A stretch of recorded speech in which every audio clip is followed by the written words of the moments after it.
संख्या 20, 21 और 22 प्रारंभिक शिक्षा, माध्यमिक शिक्षा और उच्च शिक्षा पे बोलने का अवसर दिया। हृदय के अंतःस्थल से मैं आपको धन्यवाद ज्ञापित करता हूँ। माननीय सभापति महोदय, ये आज बहुत महत्वपूर्ण विभाग की समाप्त की सदन में चर्चा हो रही। अंकित नहीं हो रहा, सदन में चर्चा हो रही नहीं हो रहा। माननीय सभापति महोदय, शिक्षा विभाग वो विभाग है जिसमें समाज के अंदर शिक्षा के दर्पण से सरकार का चेहरा दिखता है। माननीय सभापति महोदय, और मुझे गर्व है कि मैं एक शिक्षक का बेटा हूं और शिक्षक समाज में चाहे वो जनगणना का काम हो, चाहे वो चुनाव कराने का काम हो, चाहे वो किसी भी क्षेत्र का काम हो, चाहे वो बीएलओ बनने का काम हो, समाज में शिक्षक करता है। माननीय विराज जाओ, आप विराज जाइए, आप थोड़ी हो तो। माननीय सभापति महोदय, शिक्षक समाज में चाहे वो बीएलओ हो, चाहे वो चुनाव कराने का काम हो, कोई भी काम हो शिक्षक द्वारा कराया जाता है। और प्लीज, आपको 10 मिनट दिया था, आपके नेता प्रतिपक्ष से बात करिए, बोलने दो। नेता प्रतिपक्ष उनको समझाओ। 10 मिनट दिया है फिर भी बोलते रहते हैं, अनुशासन का नाम ही नहीं है। हाँ यार, और कोई बोलिए। श्री गौतम, शिक्षा के क्षेत्र में सतयुग से लेकर आज तक समय समय से परिवर्तन हुए। गुरुकुल में भी शिक्षा लेने के लिए जाया करते थे, और प्रारंभिक शिक्षा छोटा बच्चा जब स्कूल में जाता है, गुरु और शिष्य के भावनात्मक रिश्ते आज के इस भौतिक युग में तार तार हो गए। ये जो सदन में सब लोग बैठे, ये लोग जब स्कूल में पढ़ने जाया करते थे, तो जब अध्यापक द्वारा, इनकी शिक्षक द्वारा इनकी पिटाई कर दी जाती थी, तो क्या मजाल जो घर पे आके कह देते कि नहीं मेरी पिटाई हुई है स्कूल में। जानते थे कि स्कूल में पिटा हूं, यहाँ अगर बोलूंगा तो घर में भी पिटूंगा।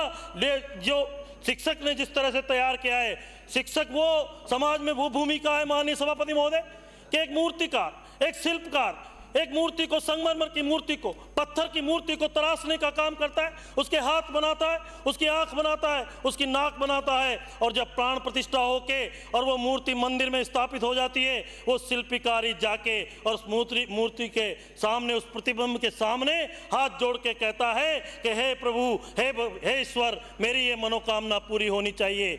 जिस शिक्षक ने इन सदन के सभी सदस्यों को पढ़ाया है, और आज वो शिक्षक जब सामने नजर आता है, उस शिक्षक की आंख में आंसू आ जाते हैं कि इस बेटे को मैंने तैयार किया है, ये मैंने पढ़ाया है। आज राजस्थान की विधानसभा में ये प्रतिनिधित्व कर रहा है, तो उस शिक्षक का सीना, छाती गर्व से चौड़ी हो जाती, हमें भी आंख में आंसू आते हैं। वो भावनात्मक रिश्ते आज नहीं है। इसकी चर्चा, इसके बारे में सोचनीय, विचारणीय प्रश्न है। माननीय सभापति महोदय, शिक्षा के क्षेत्र में सरकारें आती है, सरकारें जाती है, सरकार अलग अलग अंदाज से काम करती है, लेकिन मैंने पहले कहा है कि शिक्षा विभाग में सरकार का प्रतिबिंब दिखता है, सरकार का आईना दिखता है। और जिस तरह से अभी विपक्ष के बामनवास से आने वाले, लक्ष्मणगढ़ से आने वाले, किशनगढ़ से आने वाले माननीय सदस्य कह रहे थे, तो मैं रामचरितमानस की एक चौपाई याद बताता हूं कि जहाँ को प्रभु दारुण दुख दे, वहाँ की मति पहले हर ले। शिक्षा विभाग में इन्होंने ध्यान दिया होता, राजस्थान के नौजवान के लिए काम किया होता, राजस्थान के युवा के लिए काम किया होता, तो आज ये विपक्ष में नहीं बैठते, 19 में से 17 बार पेपर आउट नहीं होते, और राजस्थान के नौजवान के मन में इनके प्रति प्यार और स्नेह होता वो, लेकिन उनके मन से और दिमाग से वो चीज़ निकल चुकी है। माननीय सभापति महोदय, जब 2000 से 2005 में मैं सरपंच था, देवगांव ग्राम पंचायत से आता हूं, मेरे गांव में 10वीं का स्कूल था। 2003 में जब वसुंधरा जी की सरकार बनी, हम 20 बार गाड़ियां लेके और वसुंधरा जी से स्कूल क्रमोन्नत कराने के लिए आए, और जब हमारी स्कूल क्रमोन्नत हुई तो मुझे अच्छे से याद है कि गाँव में कंधे पे बिठा के और 7 घंटे तक जुलूस निकाला गया। और जब 2013 के अंदर राजस्थान में भारतीय जनता पार्टी की सरकार आई, वसुंधरा जी मुख्यमंत्री बनी, और वसुंधरा जी के मन में सोच था कि राजस्थान में 9175 पंचायतें हैं और 4500 ग्राम पंचायतों में सीनियर सेकेंडरी स्कूल है। मेरी गांव की बेटियां 10वीं पढ़ने के बाद 11वीं और 12वीं पढ़ने के लिए दूसरे गांव में, दूसरी पंचायत में पढ़ने जाती है, क्योंकि ग्राम पंचायत स्तर पे सीनियर सेकेंडरी स्कूल नहीं थी। और 2015 के बजट में राजस्थान के इतिहास में 5,500 सीनियर सेकेंडरी स्कूल राजस्थान की सरकार ने क्रमोन्नत करके कि मेरी बेटियां 12वीं पढ़ने के लिए दूसरी ग्राम पंचायत में नहीं जाएंगी। आज मुझे गर्व है ये कहते हुए कि पूर्व शिक्षा मंत्री और आज के माननीय अध्यक्ष महोदय आदरणीय वासुदेव रानी साहब उस समय शिक्षा मंत्री थे और शिक्षा के क्षेत्र में जो अमूलचूल परिवर्तन किए, उन परिवर्तनों का यही है कि स्कूल के अंदर बच्चों की रजिस्ट्रेशन प्राइवेट स्कूलों से भी बढ़ के और ज़्यादा हो गए थे और राजस्थान की जनता राजस्थान के सरकारी स्कूलों पे भरोसा व्याप्त करने लग गई थी। इसका कारण था सरकार की समुचित सोच, सरकार की एक अच्छी सोच का मतलब कि हर स्कूल के रजिस्ट्रेशन से कि विद्यार्थियों का रजिस्ट्रेशन क्या है। साला दर्पण एक पोर्टल बना, साला दर्पण पोर्टल पे इस शिक्षक की एजुकेशन की पात्रता ऑनलाइन के रजिस्ट्रेशन हुआ कि ये कहाँ तक पढ़े और विद्यार्थी कितने हैं, उसी स्कूल उसी अनुपात में उनके प्रमोशन हुए, उसी अनुपात में शिक्षक वहाँ पे दिए गए कि कितने। नहीं तो पीछे पूर्ववर्ती कांग्रेस की सरकार में 35 बच्चों में 13 अध्यापक पढ़ा रहे थे, 35 बच्चों में 2 अध्यापक दिए गए। तो निश्चित रूप से वो चीज़ें, वो 13 से 18 का समय याद आता है, लेकिन जब 18 में भारतीय जनता पार्टी की सरकार नहीं बनी तो निश्चित रूप से आप सबको पता होगा कि क्या हुआ। निजी शिक्षण संस्थानों की आज किस तरह से मनमानी है। इस भौतिक परिस्थितियों में, इस चुनौती की बड़ी प्रतिस्पर्धा के युग में आज सरकारी स्कूलों की हालत क्या है और हमारी हालत क्या है, प्राइवेट स्कूलों की हालत क्या है। जबकि संसाधन की कमी नहीं, हमारे पास जमीन है, हमारे पास अच्छी जगह पे लोकेशन पे जमीन है, लेकिन सरकारी स्कूल सर्वाइव नहीं कर और प्राइवेट स्कूल सर्वाइव कर रहे हैं। ये चिंता का विषय है माननीय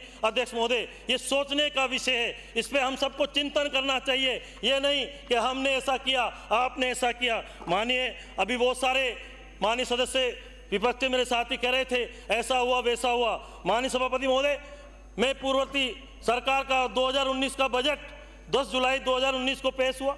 पेज नंबर 31 पे, पैरा 131 पे नई नीति लाके चरणबद्ध तरीके से नई कॉलेज खोले जाएंगे। उच्च शिक्षा के लिए सिर्फ 2 लाइन थी, तीसरी लाइन नहीं थी। एक भी नई कॉलेज सरकार ने नहीं खोली। पैरा 132 में राज्य में नवाचार को बढ़ावा देने के लिए बौद्धिक संपदा का अधिकार नीति लागू की जाएगी। माननीय सभापति महोदय, पूरे 1 साल के अंदर एक भी सही कॉलेज कांग्रेस की तत्कालीन सरकार ने 2019 में नहीं खोली। आया 2020 को 20 फरवरी 2020 को बजट पेश हुआ। पेज नंबर 28 में पैरा 101 में लिखा RSRDC के माध्यम से 10,000 छात्रों को प्रशिक्षित किया जाएगा।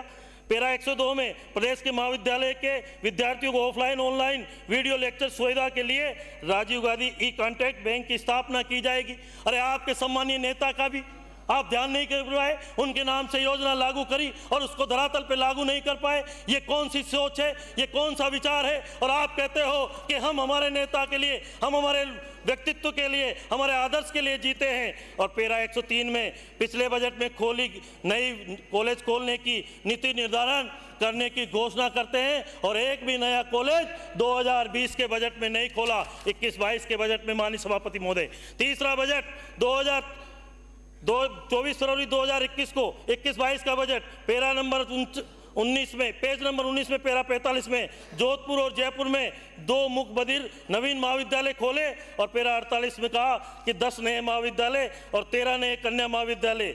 मैं उसमें बधाई दूंगा राजस्थान के तत्कालीन मुख्यमंत्री जी को कि हमारी जो पूर्व मंत्री थी किरण माहेश्वरी जी, वो स्वर्गवास होने पे कुंवारिया के अंदर राजसमंद में उनके नाम से एक कॉलेज की स्थापना की। नई कॉलेज के लिए हृदय के अंतस्थल से बधाई देता हूं कि उन्होंने अपने इस विपक्ष के नेता के नाम से कॉलेज दिया। लेकिन 10 जुलाई उसके बाद माननीय सभापति महोदय 2022 में जो 23 फरवरी 2022 को बजट आया, उसमें 19 जिलों में 36 कन्या महाविद्यालय और 19 जिलों में 36 कन्या महाविद्यालय खोलने का निर्णय किया।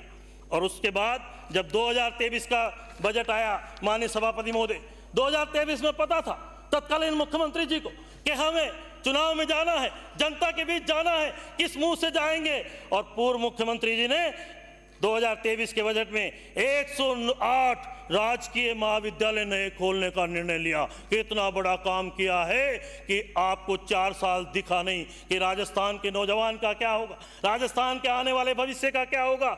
95 सामान्य शिक्षा के कॉलेज, 3 विधि महाविद्यालय, 10 एग्रीकल्चर कॉलेज और माननीय सभापति महोदय, यही हमारे राजस्थान की भजनलाल जी की सरकार ने 2024 के 10 जुलाई के बजट में प्रदेश के अंदर एक साथ 13 नए कॉलेज खोले, 8 कन्या महाविद्यालय खोले, पीजी से यूजी 25 कॉलेजों में दिया, 10 कन्या महाविद्यालय खोले और 2025 के बजट में भी 10 नए। होगा। धन्यवाद सभापति महोदय।